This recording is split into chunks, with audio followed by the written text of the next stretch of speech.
नमस्कार, मी डॉक्टर लुंगाडे. जागतिक आरोग्य संघटनेच्या गाईडलाईन्सनुसार गरोदर मातेने 4 वेळा मिनिमम तरी चेकअप, आपले हेल्थ चेकअप करून घेणे महत्त्वाचे असते. पहिली व्हिजिटमध्ये डॉक्टरांना जेव्हा UPT पॉझिटिव्ह येईल त्यावेळेस 12 आठवड्याच्या आत जेव्हा आपल्याला कळते की लगेच आपली प्रेग्नन्सी राहिलेली आहे, लगेच व्हिजिट द्यायची आहे. पहिल्या व्हिजिटमध्ये डॉक्टर साहेब आपल्याला मॅडम असतील किंवा सर असतील तर ते विचारतील की तुमची रेग्युलर मासिक पाळी येते का, लास्ट डेट काय आहे MCची. त्यानंतर त्यांनी कॅल्क्युलेट करून तुम्हाला EDD म्हणजे एक्सपेक्टेड डेट ऑफ डिलिव्हरी तुम्हाला सांगतील. EPD म्हणजे एक्सपेक्टेड प्लेस ऑफ डिलिव्हरी, तुमची डिलिव्हरी कुठे होणार आहे ते विचारतील आणि तिथे सुविधा आहे का डिलिव्हरीच्या वगैरे, त्यातून त्यांना अंदाज येईल.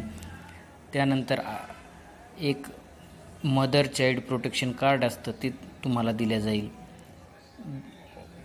त्यानंतर पहिली प्रेग्नन्सी आहे का दुसरी आहे हे विचारतील.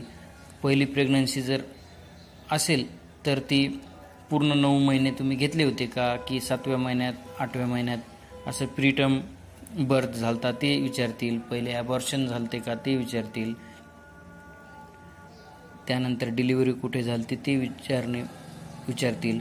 वेट किती होतं बेबीचं, ते आता जिवंत आहे का, त्याला काही कॉम्प्लिकेशन झालते का डिलिव्हरीनंतर, आणि गरोदर मातेला काही PPH वगैरे रक्तस्राव वगैरे झालता का डिलिव्हरीनंतर ते पण विचारतील. इन्फेक्शन झालं का ते पण सांगणे महत्त्वाचं आहे.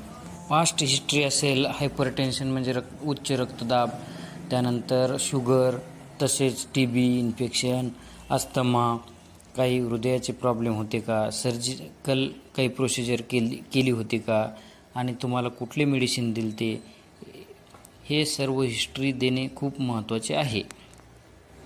त्याचबरोबर आता तुमचे कुठले मेडिसिन चालू आहेत ह्या प्रेग्नन्सीमध्ये, आणि 16 आठवड्याच्या वर जर प्रेग्नन्सी असेल तर बाळाची हालचाल जाणवते का, हे पण त्यांना सांगणे महत्त्वाचे आहे. दुसरी व्हिजिट जी आहे ती 14 ते 26 आठवड्यामध्ये दिली जाते.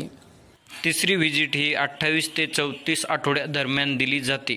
चौथी व्हिजिट जी आहे ती 36 आठवडे आणि डिलिव्हरी होईपर्यंत दिली जाऊ शकते. मिनिमम 4 व्हिजिट सांगितलेले आहेत. की हाय रिस्क मदर जर असतील तर त्यांनी फ्रिक्वेंटली म्हणजे जेव्हा 8 दिवसाला किंवा 15 दिवसाला फॉलोअपसाठी बोलवलेले असेल तेव्हा तपासणी करून घेणे महत्त्वाचे आहे. या तपासणीमध्ये आपल्याला हाईट आपली 145 सेंटीमीटर आहे की त्यापेक्षा कमी आहे, जास्त आहे. त्यानंतर वेट आपले प्रेग्नन्सीमध्ये 9 ते 12 किलोपर्यंत वाढले का ते पण बघितले जाते. पॅलर म्हणजे आपले रक्तक्षय झालेले आहे का, पायावर काही सूज आहे का, काही पाय किंवा हात निळे पडत आहेत का, हे बघितलं जातं.